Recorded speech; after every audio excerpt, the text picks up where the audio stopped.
most extraordinary thing to my mind, of all the strange and wonderful things that happened upon that Friday, was the dovetailing of the commonplace habits of our social order with the first beginnings of the series of events that was to topple that social order headlong.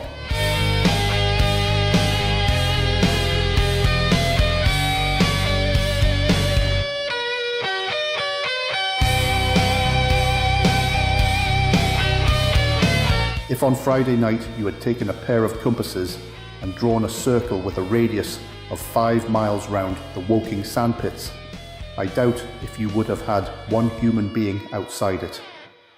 Unless it were some relation of Stent, or of the 3 or 4 cyclists, or London people lying dead on the common, whose emotions or habits were at all affected by the newcomers. Many people had heard of the cylinder, of course, and talked about it in their leisure, but it certainly did not make the sensation that an ultimatum to Germany would have done.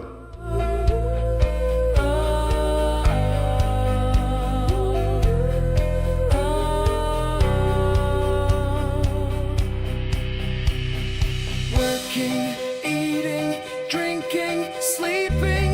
It went on as it had done for countless years. Working, eating, drinking, sleeping. It went on as it had done for countless years. In London that night, poor Henderson's telegram describing the gradual unscrewing of the shot was judged to be a canard, and his evening paper, after wiring for authentication from him and receiving no reply, the man was killed, decided not to print a special edition.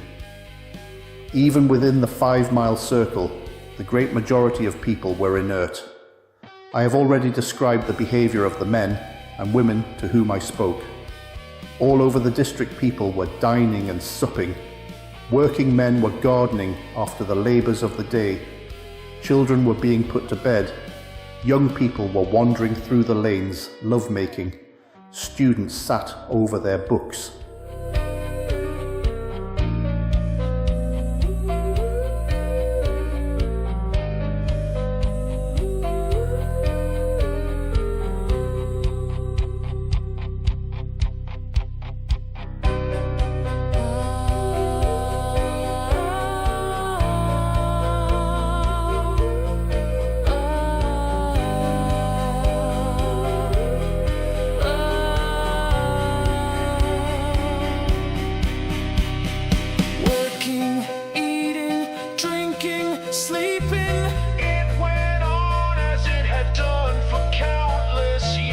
Maybe there was a murmur in the village streets, a novel and dominant topic in the public houses, and here and there a messenger, or even an eyewitness of the later occurrences, caused a whirl of excitement, a shouting, and a running to and fro. But for the most part, the daily routine of working, eating, drinking, sleeping went on as it had done for countless years, as though no planet Mars existed in the sky. Even at Woking Station and Horsell and Chobham, that was the case. In Woking Junction, until a late hour, trains were stopping and going on. Others were shunting on the sidings. Passengers were alighting and waiting, and everything was proceeding in the most ordinary way. A boy from the town, trenching on Smith's Monopoly, was selling papers with the afternoon's news.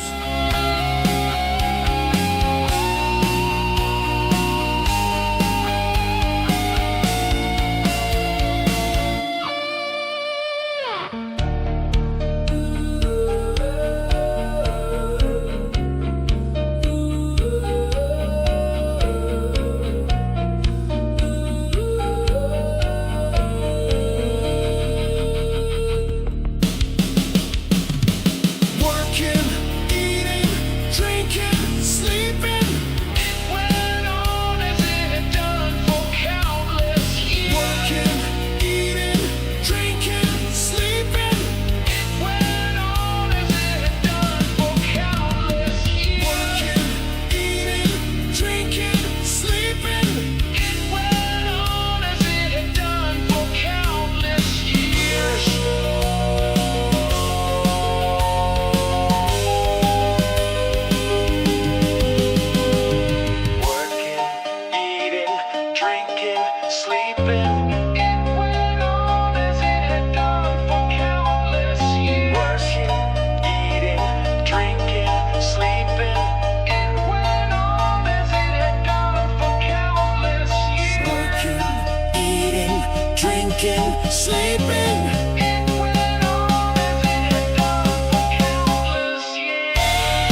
like the beam of a warship's searchlight, swept the common, swept the common, swept the common, and the heat ray was ready to follow. The ringing impact of trucks, the sharp whistle of the engines from the junction, mingled with their shouts of men from Mars. Excited men came into the station about 9 o'clock with incredible tidings and caused no more disturbance than drunkards might have done. People rattling Londonwards peered into the darkness outside the carriage windows and saw only a rare, flickering, vanishing spark dance up from the direction of Horsell, a red glow and a thin veil of smoke driving across the stars, and thought that nothing more serious than a heath fire was happening.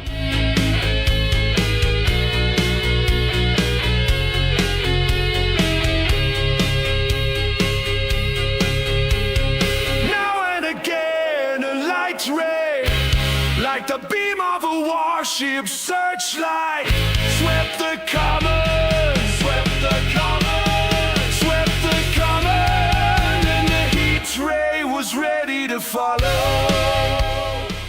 It was only round the edge of the common that any disturbance was perceptible.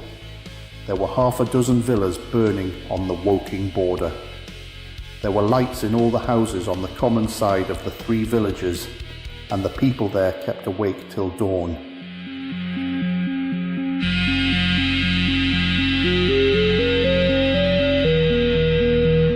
A curious crowd lingered restlessly, people coming and going, but the crowd remaining, both on the Chobham and Horsell bridges. 1 or 2 adventurous souls, it was afterwards found, went into the darkness and crawled quite near the Martians, but they never returned, for now and again a light ray, like the beam of a warship's searchlight, swept the common, and the heat ray was ready to follow.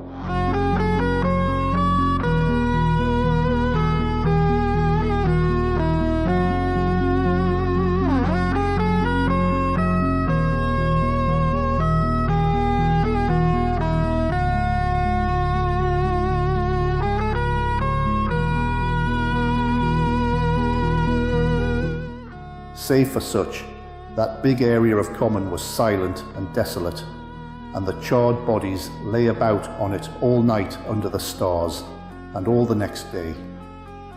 A noise of hammering from the pit was heard by many people. So you have the state of things on Friday night. In the centre, sticking into the skin of our old planet Earth like a poisoned dart, was this cylinder.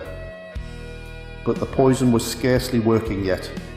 Around it was a patch of silent common, smouldering in places, and with a few dark, dimly seen objects, lying in contorted attitudes here and there.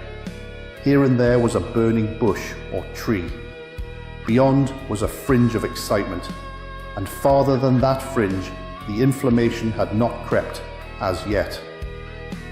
In the rest of the world, the stream of life still flowed, as it had flowed for immemorial years.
Fever of war that would presently clog vein and artery, deaden nerve and destroy brain, had still to develop. All night long the Martians were hammering and stirring, sleepless, indefatigable, at work upon the machines they were making ready, and ever and again a puff of greenish-white smoke whirled up to the starlit sky. About 11, a company of soldiers came through Horsell and deployed along the edge of the common to form a cordon. Later, a second company marched through Chobham to deploy on the north side of the common. Several officers from the Inkerman barracks had been on the common earlier in the day, and one, Major Eden, was reported to be missing.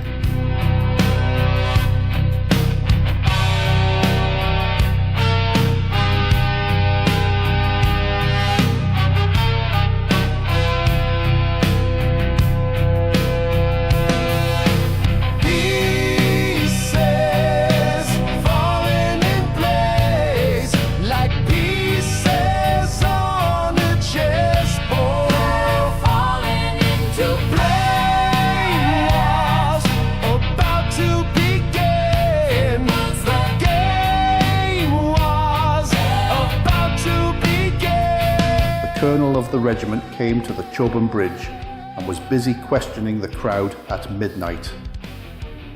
The military authorities were certainly alive to the seriousness of the business.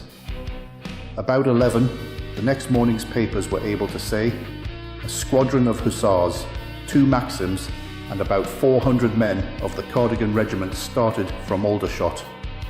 A few seconds after midnight, the crowd in the Chertsey Road, Woking, saw a star fall from heaven into the pine woods to the northwest.